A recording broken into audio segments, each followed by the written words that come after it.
I had been working the night shift at the research facility for almost a year, and it was always quiet and uneventful. But on this particular night, everything changed.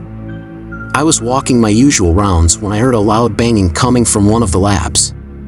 At first, I thought it was just a piece of equipment malfunctioning, but as I got closer, I realized that it was something much more sinister. I peeked through the small window in the lab door and saw a creature unlike anything I had ever seen before. It was about the size of a large dog, but its skin was covered in thick, black scales, and it had razor-sharp claws and teeth. The creature was thrashing around the room, breaking equipment and smashing anything in its path. I knew then that something had gone terribly wrong with the experiments being conducted in that lab. I immediately called for backup and waited for the other guards to arrive. We cautiously entered the lab, armed with our guns and flashlights. The creature was nowhere to be found, but we could see the destruction it had left in its wake. Shattered glass, overturned equipment, and ripped apart files littered the floor. We split up and searched the lab, but we found no sign of the creature. I thought maybe it had escaped through an open window or a ventilation shaft, but I couldn't shake the feeling that it was still lurking somewhere in the building. As we continued our search, we started to hear strange noises coming from the shadows. Scratching, growling, and hissing sounds filled the air. We knew then that the creature was still in the building, and it was hunting us. We tried to stick together, but the creature was too fast and too stealthy. One by one, my fellow guards fell victim to its attacks. I could hear their screams echoing through the halls as they were dragged away into the darkness.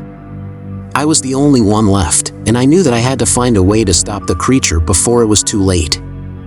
I searched the lab for any clues that might help me, and I finally found a file with detailed notes on the creature's biology and behavior. Armed with this knowledge, I set out to find the creature and take it down. I tracked it to the basement of the building, where it was hiding in the shadows. I could see its glowing red eyes staring back at me, and I knew that it was ready to pounce. I took a deep breath, aimed my gun, and fired. The creature let out a blood-curdling scream and collapsed to the ground, dead. As I made my way down the hallway, I could hear another creature's heavy breathing getting louder and louder. I knew I had to act fast, but I was running out of options. Suddenly, I remembered the emergency lockers scattered throughout the facility. They contained all kinds of weapons and tools that could come in handy in a situation like this. I quickly made my way to the nearest locker and frantically searched through it, my hands shaking with fear. I found a few things that could potentially be of use: a heavy-duty flashlight, a set of bolt cutters, and a small handgun with a few spare rounds. I grabbed everything I could carry and ran back towards the creature. As I got closer, I could see it clearly now. It was unlike anything I had ever seen before, a massive, hulking beast covered in thick, matted fur, with razor-sharp claws and teeth that looked capable of tearing through steel. Its eyes glowed a bright, fiery red, and I could feel its hot breath on my face. With no other options left, I raised the gun and fired. The shot echoed through the hallway, and the creature let out a deafening roar. But it didn't stop, it kept charging towards me, its massive form barreling down the corridor. I tried to dodge out of the way, but it was too fast. Before I knew it, the creature had tackled me to the ground, its hot breath filling my nostrils as it prepared to strike. In that moment, I knew I was done for. But then, something strange happened. The creature suddenly froze, its eyes rolling back in its head. It let out a final, guttural roar before going limp, its massive form collapsing on top of me. I struggled to free myself, gasping for air as I pushed the beast off of me. That was when I saw her, Dr. Carter, one of the lead researchers at the facility. She was standing a few feet away, her eyes locked on the creature's lifeless body. I stumbled to my feet, my hands shaking as I tried to make sense of what had just happened. What the hell was that thing? I managed to stammer out. Dr. Carter turned to face me, her expression unreadable. "It was a mistake," she said softly. "An experiment gone wrong. We thought we could control it, but we were wrong." I didn't know what to say. My mind was reeling, trying to process everything that had happened. But then, a sound from down the hallway caught my attention. Footsteps, heavy and determined, coming closer with each passing moment. I looked at Dr. Carter, my eyes wide with fear. "What now?" I asked, my voice barely above a whisper. She didn't answer. Instead, she handed me a small, metal box. "Take this," she said. "It's our only hope." I took the box, my hands shaking as I fumbled with the latch. I didn't know what it was for, but I knew I had to trust Dr. Carter. As the footsteps grew closer, I felt a surge of determination. I would make it out of here, no matter what it took. I turned to Dr. Carter, and together we made our way towards the source of the noise, ready to face whatever was coming our way. Now let's hop onto story number 2, but before I begin reading, make sure that you have subscribed to Mr. Scare for regular horror podcasts.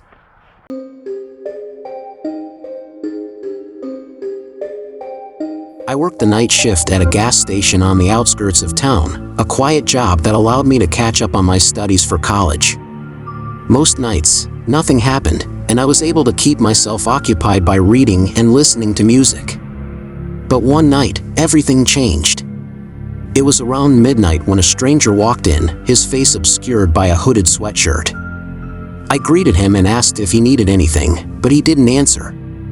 Instead, he just stood there, staring at me with an intensity that made me uneasy. I tried to ignore him and went back to my studies, but every time I looked up, he was still there, watching me. I tried to focus on my work, but my mind kept wandering back to the strange figure in the hoodie. Finally, I couldn't take it anymore, and I asked him if he needed anything again. This time, he spoke. His voice was deep and gravelly, and it sent shivers down my spine. "I know who you are," he said, his words echoing through the empty station. I didn't know what to say, so I just stared at him, waiting for him to continue. "You think you can run away from your past, but you can't," he continued. "I know what you did, and I'm here to make you pay for it." I was terrified.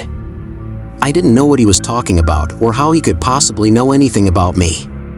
But there was something in his eyes that made me believe he was telling the truth. He started to advance toward me, and I backed away, my heart pounding in my chest. I was trapped, with no escape. I continued to stare at the stranger, my heart racing. I had no idea how he knew so much about me, but I knew that I needed to get away from him. I tried to slowly back away, but he stepped forward, blocking my path. "Where do you think you're going?" he asked, his voice low and menacing. I stammered, trying to come up with an excuse, but he wasn't having it. He grabbed me by the arm and pulled me closer, his grip tight and painful. "You can't run from your past, boy," he said, his eyes boring into mine. "You owe me." I tried to pull away, but his grip was too strong. I could feel my pulse pounding in my ears as I realized that I was in serious danger. I didn't know who this man was or what he wanted, but I knew that I needed to get away from him before it was too late. Just then, the door to the gas station burst open and a group of customers walked in. The stranger quickly let go of me and slipped out the door before anyone could see him. I was left shaken and confused, trying to process what had just happened. I tried to put the incident out of my mind, but I couldn't shake the feeling that I was being watched. Every time a car pulled up to the gas station, I would glance over my shoulder, half expecting the stranger to reappear. I knew that I needed to get out of there as soon as possible, but I was trapped on the night shift until morning. As the night wore on, I became increasingly paranoid, jumping at every sound and shadow. My mind was playing tricks on me, and I couldn't shake the feeling that I was being followed. I was relieved when the sun finally started to rise, and my shift was over. I stepped outside, breathing in the fresh air and feeling like a weight had been lifted from my shoulders. But as I walked to my car, I saw the stranger standing at the edge of the parking lot, his eyes fixed on me. I froze, feeling like a deer caught in headlights. He slowly started to walk toward me, his footsteps crunching on the gravel. I tried to run, but my legs wouldn't move. I was trapped, with nowhere to go and no one to help me. As the stranger got closer, I could see the malice in his eyes. He wasn't here to talk or make amends, he was here to hurt me. I braced myself for the worst, closing my eyes and waiting for the inevitable. But just as I thought all was lost, a police car pulled up, sirens blaring. The stranger turned and ran, disappearing into the woods. The police officer got out of his car and approached me, asking if I was okay. I nodded, my heart still pounding in my chest. I couldn't believe what had just happened. As the officer walked me to my car, I looked over my shoulder, half expecting the stranger to come back. But he was gone, and I was safe, for now. As they let him out, I couldn't help but wonder what he was talking about.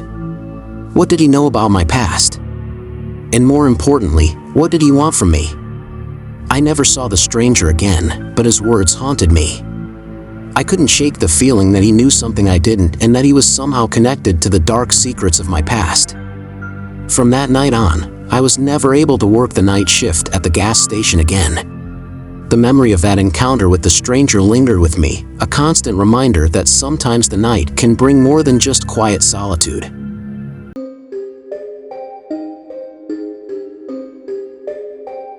I had been working as a janitor in the same office building for years. I thought I knew every inch of that place, every corner, every nook and cranny. But then, one night, I stumbled upon a hidden room that I never knew existed. The door was cleverly disguised as part of the wall, and I only found it because a gust of wind blew a nearby picture frame askew, revealing the edge of the door. Curiosity got the better of me, and I pushed the door open. Inside was a small, dimly lit room that looked like it hadn't been touched in years. There were cobwebs in the corners and dust covering everything. But that wasn't the weirdest thing about it. There was a strange feeling in the air, like something was watching me, even though I knew I was alone. I tried to shake it off and get back to work, but every time I passed the hidden room, I couldn't help but feel drawn to it. One night, I decided to explore it further. As I stepped inside, I heard a faint whispering sound. It was almost like a voice, but it was too quiet to make out what it was saying. I looked around the room, but nothing seemed out of place. Suddenly, the door slammed shut behind me, and I was plunged into total darkness. I fumbled for my flashlight, but it was gone. The whispering grew louder, and I could hear it coming from all directions. I tried to push the door open, but it wouldn't budge. That's when I saw something move in the shadows. At first, I thought it was just my imagination, but then it happened again. A dark figure emerged from the darkness, slowly making its way toward me. I could feel my heart pounding in my chest as I backed away, searching for an escape. But there was no escape. The figure kept advancing, and as it got closer, I could see that it wasn't human. Its eyes glowed with an otherworldly light, and its skin was a sickly shade of gray. I was frozen in fear, unable to move as the creature reached out and grabbed me. Everything went black. When I woke up, I was lying on the floor in the same place. I stood up, turned to run and opened the door, but I found the door was now locked from the outside. I frantically tried to pry it open, but it wouldn't budge. Panic set in as I heard the sound of footsteps growing louder behind me. I spun around and saw a figure emerging from the shadows again. It was humanoid in shape, but its skin was stretched tight over its bones, giving it a grotesque appearance. Its eyes glowed a bright red as it lunged at me with razor-sharp claws. I dodged its attack and ran deeper into the room, searching for a way out. But every door I tried was locked tight, and the windows were barred. The creature cornered me, its claws inches from my face. I felt everything all over again. I closed my eyes, waiting for the final blow, but it never came. Instead, I heard a loud crash as the creature was thrown back by an unseen force. I looked up to see a group of people entering the room, armed with weapons and wearing protective gear. They told me they were a secret government agency tasked with containing and studying supernatural phenomena. They neutralized the demon and erased my memories of the event, but I can still feel the terror of that night. I now realize that there are things in this world that we are not meant to know, and sometimes, it's best to let sleeping demons lie. Now every time I walked by it, I could feel the creature's eyes on me, waiting for me to come back.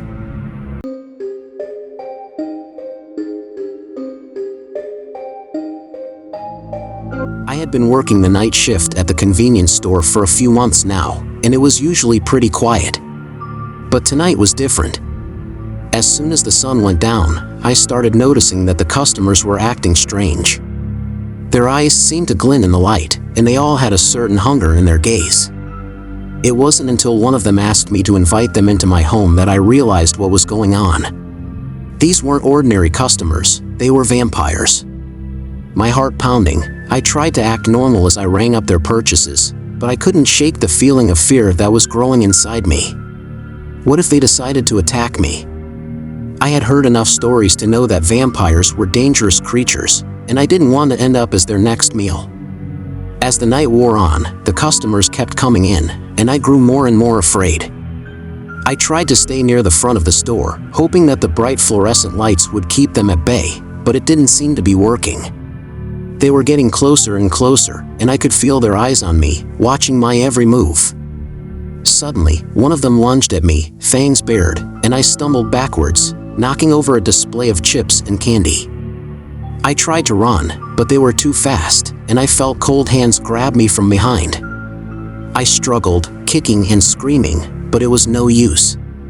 They dragged me out of the store and into the dark parking lot, where I could see more of them waiting. I was surrounded, trapped, and I knew that this was it. I was going to die. As the night wore on, the vampires became more and more aggressive, their eyes glowing red with hunger. I could feel my heart pounding in my chest as I desperately searched for a way out. But the store was surrounded, and I was trapped. I thought of calling the police, but I knew they wouldn't believe me. Who would believe that a convenience store in the middle of nowhere was under attack by vampires? Suddenly, the front door of the store burst open, and a group of vampire hunters stormed in. A fierce battle ensued, with the hunters and the vampires clashing in a brutal fight. The store was torn apart, and blood was everywhere. I crouched behind the counter, praying that I wouldn't be caught in the crossfire. Finally, the last vampire was staked, and the hunters dragged their bodies out into the night. As quickly as they had arrived, they disappeared into the darkness, leaving me alone in the shattered remains of the store. I knew I couldn't stay there. I gathered up what little I could salvage and fled into the night, my mind racing with fear and disbelief. As I stumbled back into the store, I knew that I couldn't stay there. I had to get out, far away from this town and these creatures. I packed my bags and left that same day, never looking back. But even now, years later, I can't shake the feeling that they're still out there, waiting for me, hungry for my blood. But as I drove away, I couldn't shake the feeling that the vampires would come back. That they would be waiting for me on some deserted road, hungry for revenge. And I knew that I would never be able to forget the horrors I had witnessed that night.